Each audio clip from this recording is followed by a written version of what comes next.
If you were offered to have any wish granted, without any strings attached, and you get exactly what you wished for, what would you wish for? An anti-monkey's paw kind of wish, where whatever is granting your wish understands exactly what you want and doesn't add a cruel twist. What would you want? Maybe you would want a massive sum of money, so you can finally live free of stress in your life, and do whatever you dreamed of doing unbounded by society's limitations. Maybe you would want a superpower of some kind. Super strength? Flight? The ability to explode people with your mind? Or maybe you're more selfless and would use your wish to better the world, like stopping world hunger and suffering, or removing and preventing all kinds of pollution. These are all options that many people answer quite frequently when faced with this hypothetical, and they are all really good wishes. But I can be quite certain, when many of you came upon the option of immortality, you were repulsed by the option. You stared into the reality of living forever, outliving all things currently alive, and all things that eventually would be, and decided that wasn't for you. Why is that?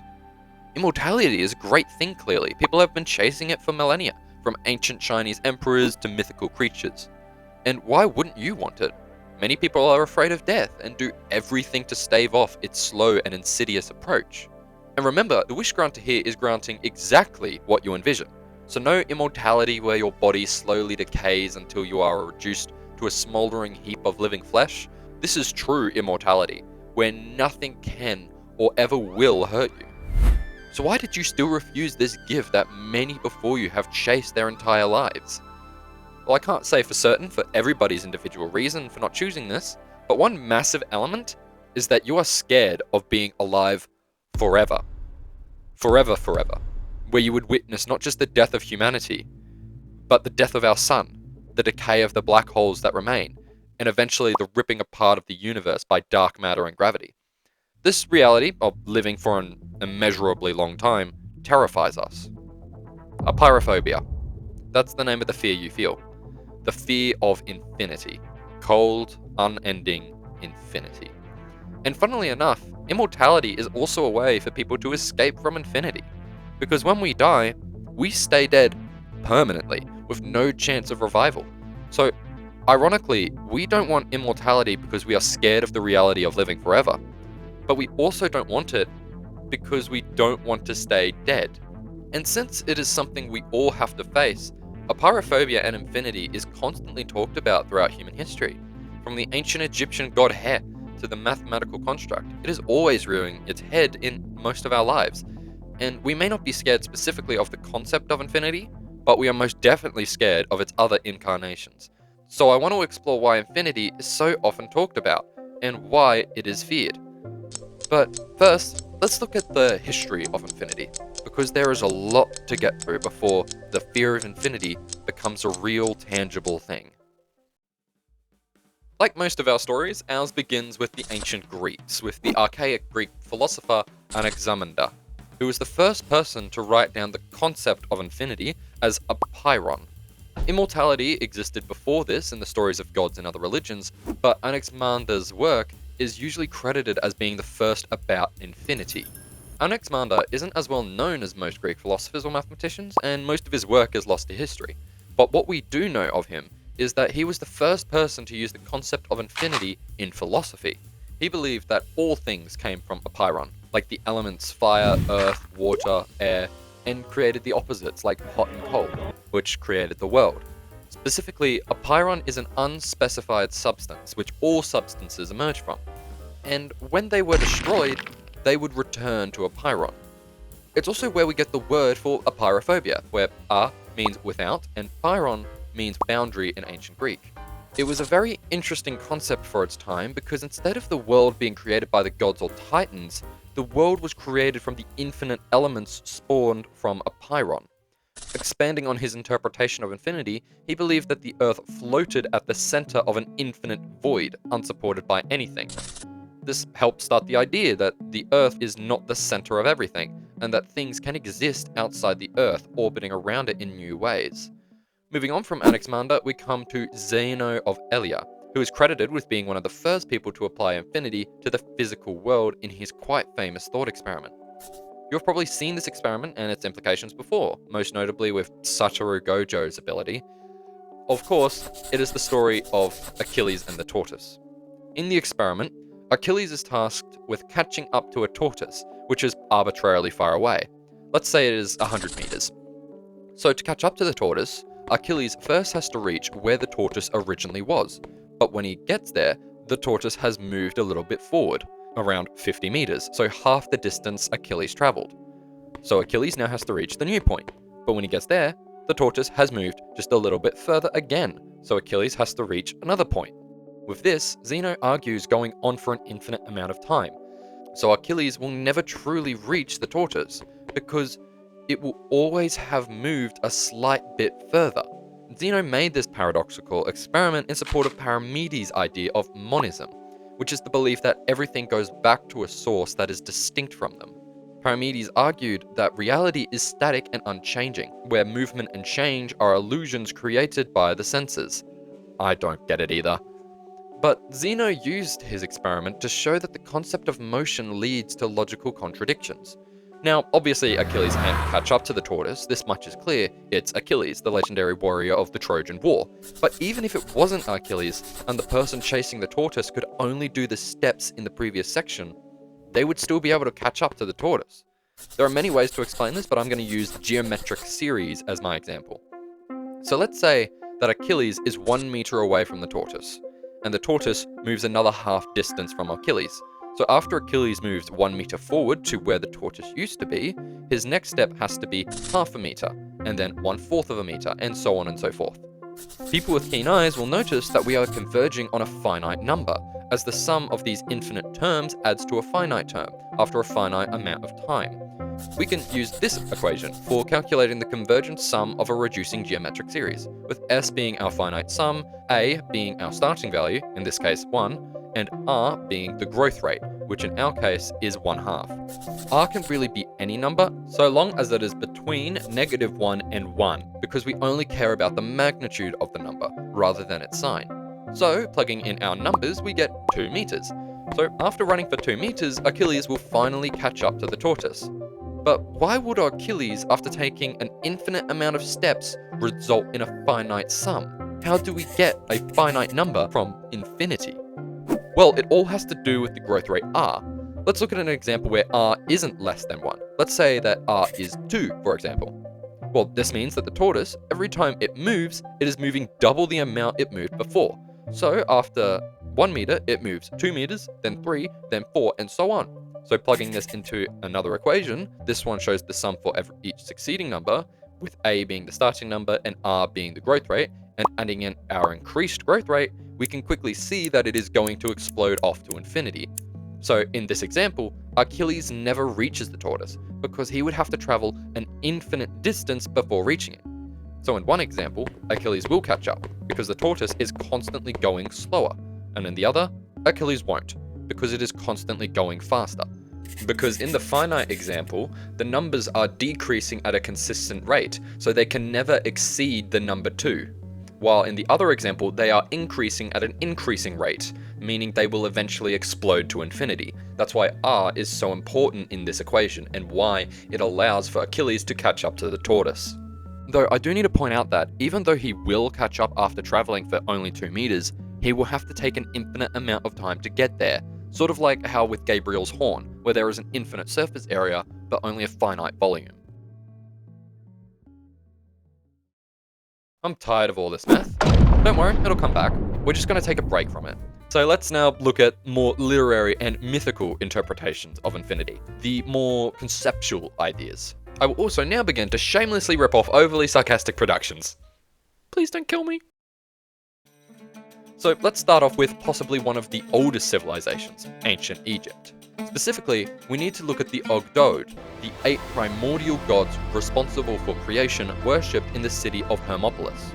Well, there are mainly 4, but they all have female and male counterparts, with frog and snake heads. But in the story, before the world was formed, there was a watery mess of dark, directionless chaos.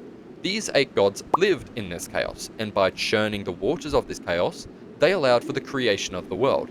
Or more specifically, they allowed for the sun god Ra to be born and create the world. and when their job was done, it is believed they died and went to the land of the dead, where they continued making the Nile River rise and fall. And in this group of gods, we have He and Hauhet, the gods of infinity. Specifically, their job was to provide the space needed for the other gods to create the world, an infinite canvas, if you will. Now, these may seem really important, as they are the literal parents of Ra, but outside of Hermopolis, only really Amun really took off, and the rest aren't really worshipped that often, only appearing sporadically in some stories and artworks. Culture's weird like that. There isn't much information about these gods at all, to be honest, and it's probably because they were specific gods from the city, so most information about them and their spread is probably lost. Though I did find that the actual Egyptian name of the city, I'm not pronouncing that, means something like 8 Town. It's clearly inspired by the 8 primordial gods. And the reason it's now called a Greek name is because the much more well-known god, Thoth, his main temple was found in the city. And when the Greeks came to the city, they saw Thoth as the Egyptian version of Hermes, so they named the city after him. But the Ogdode were some of the first gods that represent the concept of infinity that I could find in history. And it shows that people have known and explored the concept of infinity as far back as 3200 BC. Anyway, moving on, we now head over to the Indian subcontinent, where we find Ananta Shesha, the snake god of infinity, and is the king of all Nagas. Shesha is getting closer to what we would consider true infinity, and his story is actually really interesting. So let's look at it. So this story begins with the great sage Kashyapa and the daughter of Daksha Kadru. Kashyapa lived with both Kadru and her sister Vinata. After tending to all his comforts, Kashyapa granted them both a boon. Kadru asked to be the mother of 1,000 Nagas, serpent demigods, while Vinata only asked for 2 sons, who she wished would be more powerful and bright than Kadru's. Kashyapa granted their wishes, advised them to look after the children, and then left for his penance in the forest. And after 500 years, Kadru's eggs finally hatched, with Shesha being the first to be born. However, he was disgusted by his mother's and brother's cruelty, so he left and renounced them to take Astra penances. He literally lived off the air and went to many places, including the Himalayas.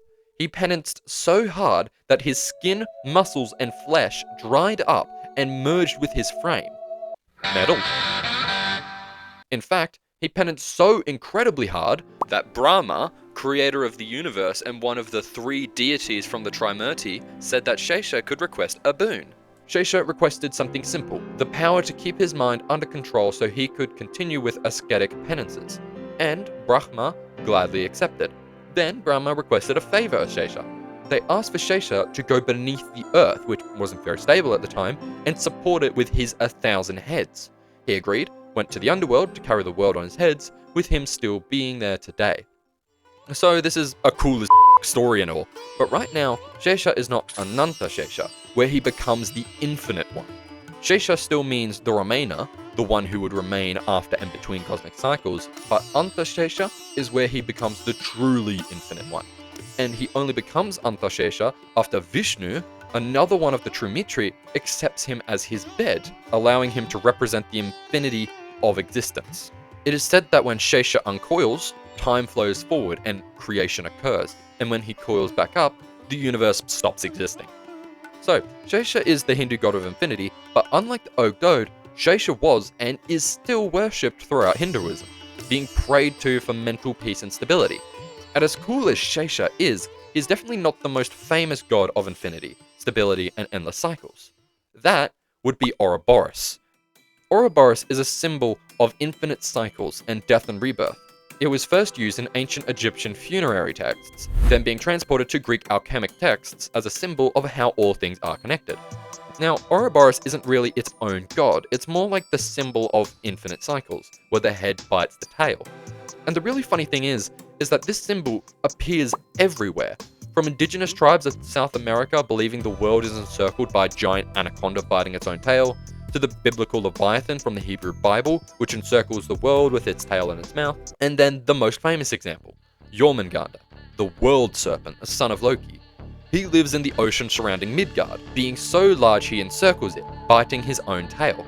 And it is said when he finally releases his tail, it will be the beginning of Ragnarok, where he is destined to fight Thor.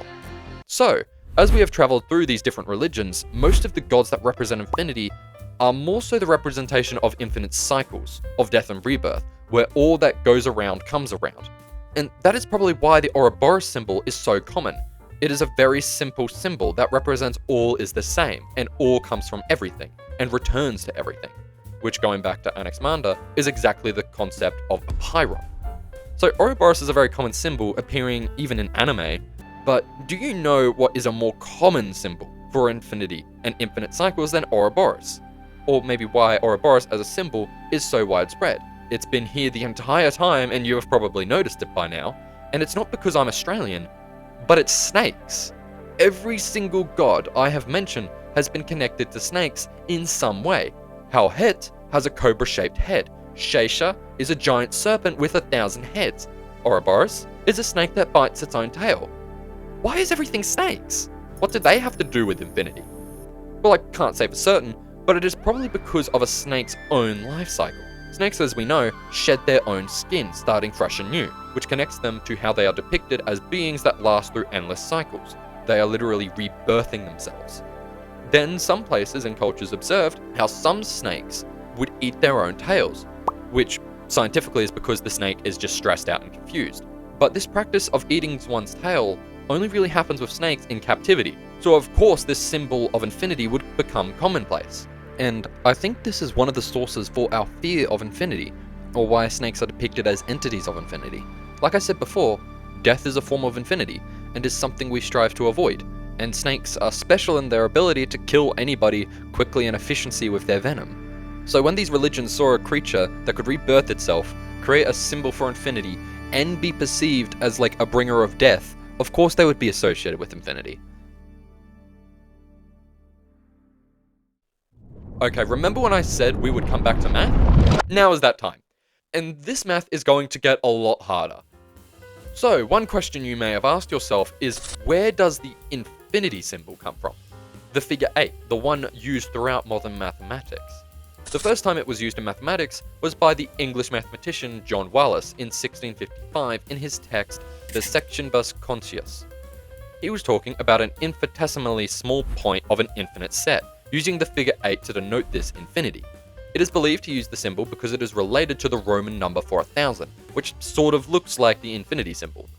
And 1,000 to the Romans was already massive enough, it practically was infinity. The symbol had been used for decoration and art for years before, but this was the first time it was used in a purely mathematical context. Now though, we move on to the truly infinite infinities. You have probably heard the saying that some infinities are bigger than others, but how can an infinity be bigger than another infinity? They're both infinite, no? Well, it's not how big they are, but how they're ordered and counted.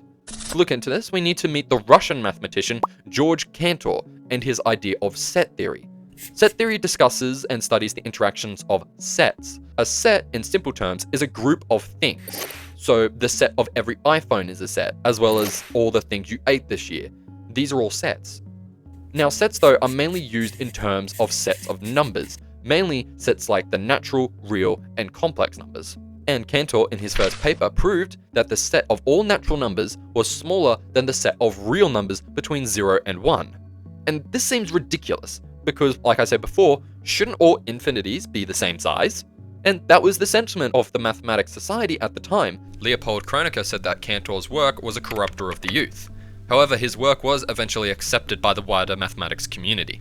I'm going to try my best to explain how he did it. If you want more information that goes more in depth, videos like from Veritasium, Vsauce are really good at explaining this in detail, because I do not have a math degree. I am an artist on the internet who pretends to be a duck.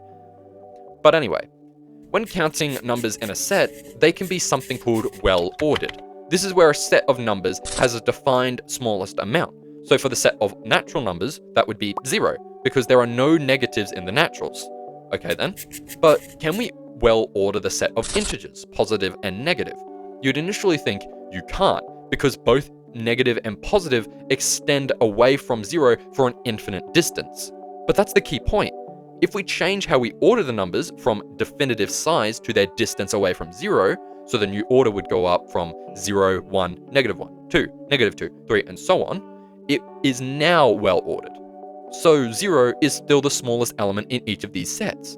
But I hear you asking, but the integers clearly show there are more numbers than the naturals. Like, there is a second number for each natural, so it has to be bigger. And that's the funny thing when dealing with infinity, because it gives you quite counterintuitive answers. So if I ordered them like this, it definitely looks like they are different sizes. But what if I ordered them like this? Now, each natural number is exactly paired with one of the integers, and we will never run out of natural numbers to pair with the integers, even if it looks like we will, because both of these sets are infinite in size. When this happens, we say that the sets have the same cardinality. This is where there are the same amount of elements in each set. To demonstrate this easier, let's look at these two sets. These are the sets showing how many apples I have and how many bananas I have. Right now, they don't have the same cardinality, because there are clearly more apples than bananas. But what if I buy more bananas and add them to my banana set? Well, now they have the same cardinality, because there are the same amount of distinct elements in each set. And now let's say I have an infinite amount of apples, and I add an infinite amount of bananas to my set, but I also add an infinite amount of peaches to the banana set. They still have the same cardinality, because they both have an infinite amount of stuff. And this is what happens with the integers and natural numbers. There is still an infinite amount of stuff. And this type of infinity actually has a name, Aleph Null, our first infinity. Aleph Null specifically represents the cardinality for the set of natural numbers. No matter what you put next to Aleph Null, it is practically 0. A Google, Graham's number, Tree 3, Rayo's number, they are all 0 compared to Aleph Null. But we know that Aleph Null is not the biggest infinity. So let's keep looking. So we can map the naturals perfectly to each integer. But what about all the real numbers in between 0 and 1? So any number that can be represented as an infinite decimal. Well, let's start by presuming we can map every real number to every natural number. So now we have a giant list, where there is an infinite amount of natural numbers mapped to an infinite amount of real numbers. There literally isn't any more room to add a number. There is an infinite amount, and yet we can add another number. In fact, we can add an infinite amount of more real numbers. And to do this, we start by making a new number. Take the first digit of the first number and add 1 to it. Then we go to the second digit of the second number and add 1 to that. And then we go to the third digit of the third number, the fourth digit of the fourth number, and so on and so forth. If the number is a 9, roll it back to an 8, so long as it is not the same as the original number. And after an infinite amount of time, you will have made a brand new number. But this number won't appear anywhere in our list. It is completely new. This is because it is different from the first digit in the first number, the second digit in the second number, and so on and so forth. So the number will never match with any of the numbers in our list, ever. It will always be different, regardless of where you test it. But then, we can do this again. Since our new number is completely different, we can add it to the list, and do what we did before, again, getting the first digit of the first number, the second of the second, and so on and so forth. And once again, we have made another number that will never appear in this set again. And we can do this infinitely, forever creating new real numbers and adding them to our list. So this definitely proves the amount of real numbers between 0 and 1 is larger than the set of natural numbers. And this is where the saying some infinities are bigger than others comes from. Because if you sat down and you had an infinite amount of time to count all the naturals, you could. So these are called countably infinite. But even if you had an infinite amount of time, you could never count all the real numbers between 0 and 1. Because we can always make an infinite amount of new real numbers to count. So let's bring back our friend Aleph Null. So if this is the name for all the naturals, what is it for the reals? Well, for the reals, it would be the power set of Aleph Null, with the power set being all the different sets inside of Aleph Null. And we could keep going, touching upon unreachable cardinals, but I think we've all had enough of complicated maths. And as I said, just go watch Veritasium or Vsauce to continue having your brain exploded. Phew, that took forever. But I think we have pretty much covered most of the history of infinity. And by this point you'd be asking, isn't this video about the fear of infinity, a pyrophobia? We've barely talked about that. But starting now, we're going to actually talk about that. And what better place to start than with the man who is afraid of not just infinity, but quite literally everything, H.P. Lovecraft.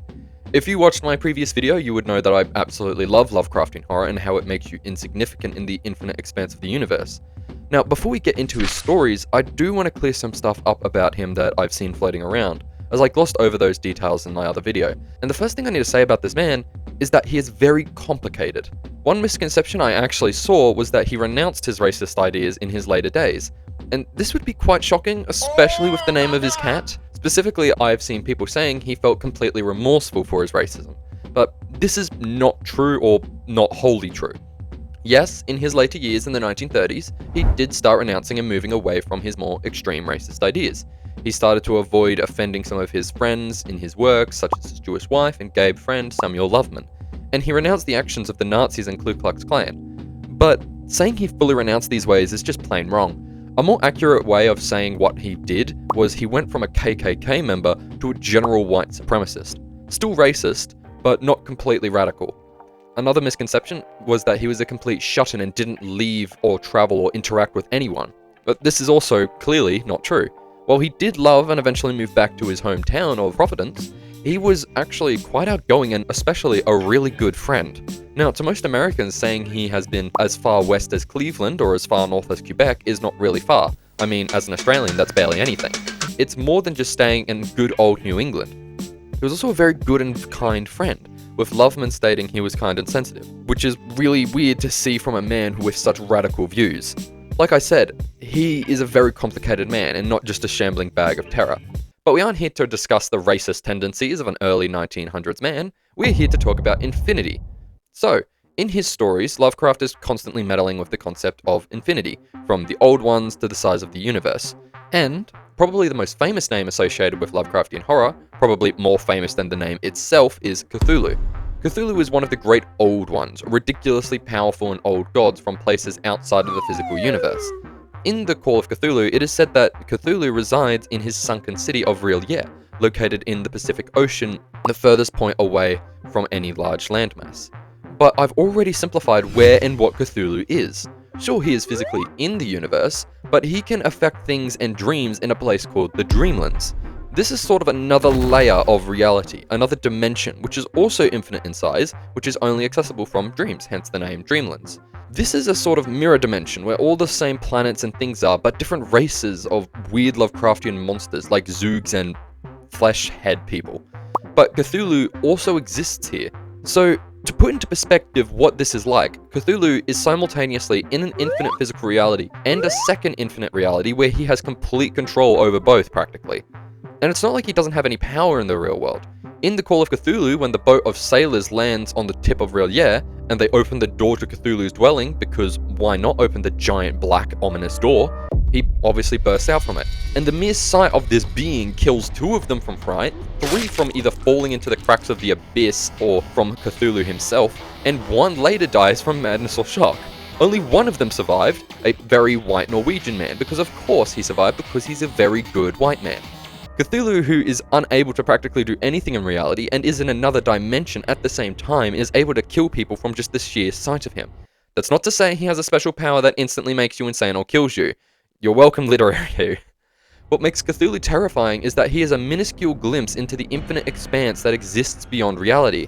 When you see Cthulhu or any of the creatures of the void, you can never go back to normal reality. You will always be haunted by the fact that we are nothing compared to the infinite power of the universe. You would never be able to look at any weird occurrence again with the same simple mind. You will always be questioning yourself, is that the work of the outer gods, or is it just my paranoid thoughts? You will always be utterly alone.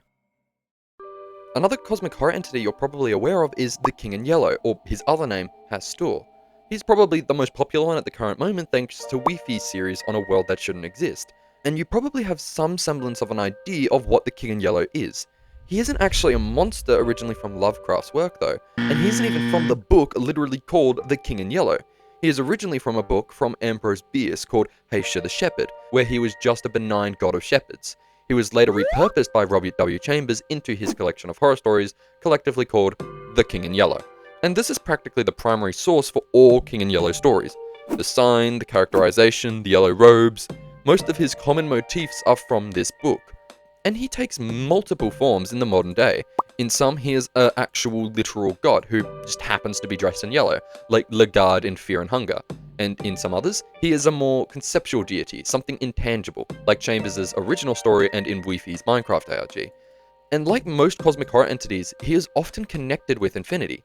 Now, if you haven't read the original story, just go watch Tale Foundry's video on them. They provide really good summaries, and they're actually quite short, so you don't have to sit there for an hour. But in a nutshell, the King in Yellow in the original story is not an actual entity per se. He is more of a mimetic entity, something that can't exist, only be experienced. And if or when you experience him, either by seeing his true form or reading the play and inviting him into your mind, you gain access to an infinite amount of information. And either you instantly go insane, or you eventually succumb to the knowledge of the universe. However, he is an incredibly difficult character to definitively say what or who he is. Obviously, he is intrinsically tied to infinity, often being seen as omnipresent and omniscient, but I think he is more than just that. He, or it is, the literal personification of infinity, or, more precisely, the infinite knowledge of the universe. To me, he is the answer to the question of what is infinity, to those who dare look for it. He acts not as an evil entity, but as a final barrier between us and infinite knowledge. He never actually goes out of his way to harm you. He may want you to find him and might nudge you in that direction, but he leaves the final decision up to you. You have to be the one to find him. You aren't forced to read the play, you aren't forced to sit on the golden throne in Macabre, you aren't forced to turn left at the crossroads. But when you do decide to do those things, he gives you the answer. And the responses to this knowledge isn't his special magic completely destroying you, because he is that knowledge. Knowing about the true form of the King in Yellow is the magic. Knowing him kills you. He is scary because of the threat of being force-fed the infinite knowledge of the universe. Even if you didn't intend on finding that answer in its entirety, he is the answer you get for your carelessness around infinity, and even daring to wander into it. Sort of like AI, to be honest. Now, I'm not saying you have to write or interpret him like this. He is in the public domain after all, so you can write him however you like. And one of my favorite interpretations of him is Wi-Fi's version. It does an excellent job. This is just my interpretation of what he is, and feel free to tell me your explanations and interpretations. But to me, he is probably the best cosmic horror example of a terrifying infinite being, something that shouldn't and couldn't exist physically. Because he is infinity. Some of you have probably been screaming at me ever since the start of this video to talk about this next point. Apeirophobia is literally the name of one of the most popular games about this topic on Roblox, so there's no point in avoiding it any longer. Let's talk about what the f***.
Hey, hey, is there someone there? I need help. Hi, yes. Could you please help me? I was narrating a video or something. What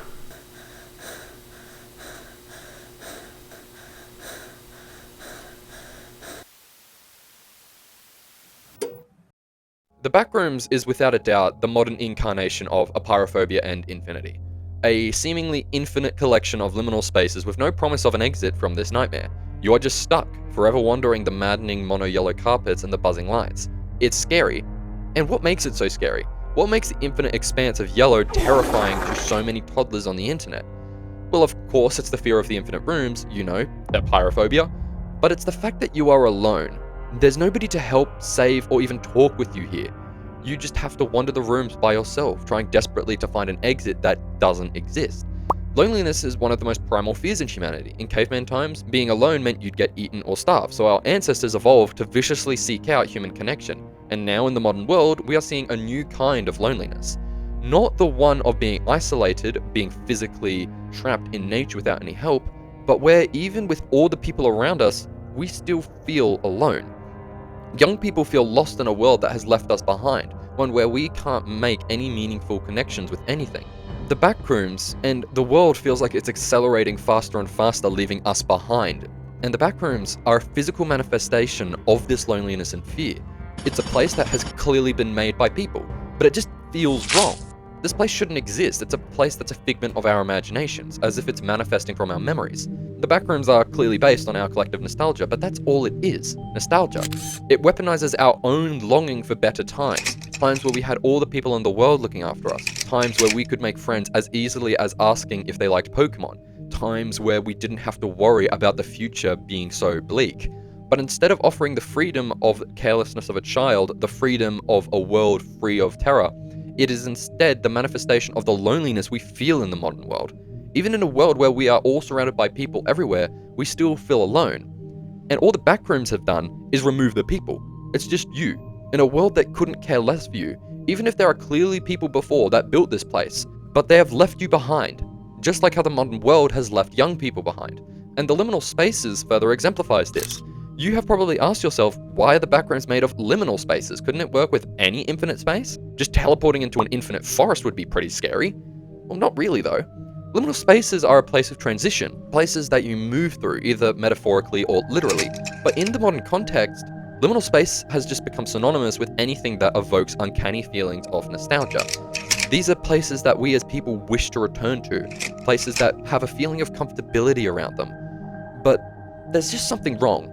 They feel empty and devoid of what makes them nostalgic in the first place. Where are all the kids screaming and playing in the ball pits? Where are all the bustling people in the shopping malls? It's as if everyone has left these places behind, moving on with their lives and forgetting about these places.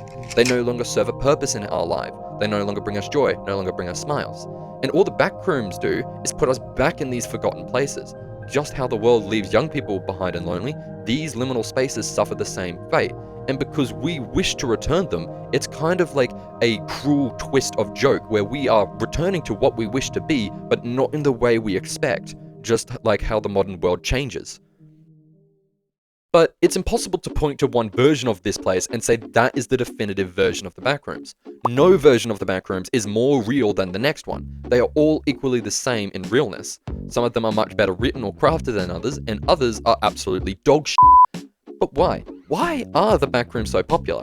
Why have the Backrooms captured the modern culture's imagination so strongly? And why is the threat of an infinite experience so popular in the world's mind? Well, I think this next topic is one of the biggest reasons why.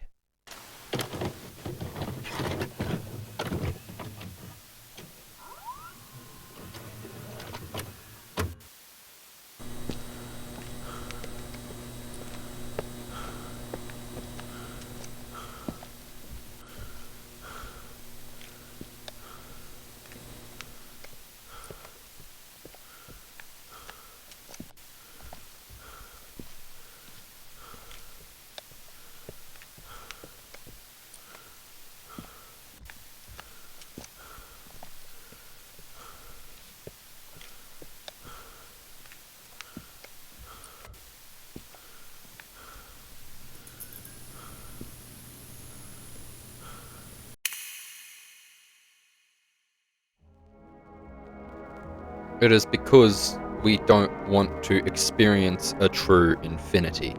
Everywhere at the End of Time is one of the most influential pieces of media ever created on the internet. You hear the echoing ballroom music of this album in memes, video games, practically everywhere. And for good reason. It is an album that manages to encapsulate what the experience of going through the 6 stages of dementia is like. From the early parts where something is clearly wrong but you can't put your finger on it, to the final part where there is absolutely nothing but the cold, unending emptiness of a mind stripped entirely of its memories, accompanied by the haunting paintings of Ivan Seal. Dementia leaves someone completely empty, with nothing left. No memories, no thoughts, just a persistent longing for something that cannot be granted. And what is nothingness but another form of infinity? Because for there to be nothing, it has to be infinite. But dementia is special. Dementia has something that nothing I have talked about has. Not the mathematical concept of infinity, not the gods of the world, not Cthulhu, not the Backrooms, and not immortality. Dementia is special for one thing among all these. It is real. All the things I have talked about, all of them, have been nothing but ideas and concepts. They are stories or proofs. They are things you cannot experience. But the one thing you could possibly experience while being alive, and the thing that so many people before us have, is dementia. Dementia is one of the only true infinities we can experience as a person. And one of the reasons I think Everywhere at the End of Time in particular is so popular is because it is relatable to us. The world is forgetting its past too quickly for us to catch up, and is leaving our childhood memories behind, just like how dementia strips your memories. And it also relates to liminal spaces, because when you have dementia, something called synapse retrogenesis occurs, which is where you lose your memories in the reverse order you made them. So eventually, you'll be only left with the memories of your childhood and revert back to a child. That's why dementia patients are still able to remember these old things for so long. They can remember their favorite childhood song, their old friends. And just like these people suffering from dementia revert back to childhood, we too want to return to the carefreeness of childhood. But we are forced to exist in a world that just makes us confused. Dementia is a disease that can actually show us what it is like to stare into the infinite abyss. It takes all your memories away, the thing that makes us who we are, and leaves us with nothing. We become an empty shell, with a mind left with nothing but an infinite blackness, killing us long before our body dies. It is the truest form of apeirophobia, the only one where you can actually experience the terror of it. And this is why we are scared of infinity. Not because it is scary to think about it, but it is scary to live it. Apeirophobia is one of the few fears that we cannot experience easily, because there is no realistic way to experience infinity, just like phasmophobia, where we cannot truly experience a ghost attack, or theophobia, where we cannot truly experience the power and presence of a god. And so, how are we as humans, with our limited minds and bodies, be possibly able to experience infinity? And of all the ways we have discussed infinity being used, they have been nothing but imitations of infinity, interpretations we have made with our own minds and thoughts. They do try to replicate that fear, managing quite successfully to replicate it, but even Everywhere at the End of Time fails to truly show what infinity is like. But dementia is something that is truly experienceable, just like the infinite loneliness we experience, something where a true human mind comprehends what infinity is like, the truest form of apeirophobia. And this is what we as people are scared of, and why infinity is so popular currently in horror and on the internet. We are scared of experiencing infinity. As I was saying with the Backrooms, the world is growing faster than we could ever imagine. Nobody could have predicted we would have AI capable of hacking every operating system using exploits that nobody had ever seen. The world feels like it is infinitely large compared to us now. We are able to learn about events and issues going on in countries quite literally on the opposite side of the planet from us. And this loneliness and other mental conditions which are on the rise feel like infinity. Depression, generalized anxiety disorder, OCD, these all feel like they will last forever when you suffer from them. Because when you are in the pits of these conditions, it feels like you'd need to wait an eternity to get out. And the way we handle that is we try to interpret these conditions and this practically infinite world through what I have talked about. We take these fears of being alone and infinity and apply them to our stories. That's why we are so obsessed with infinity in modern culture. That's why we relate to these stories and conditions.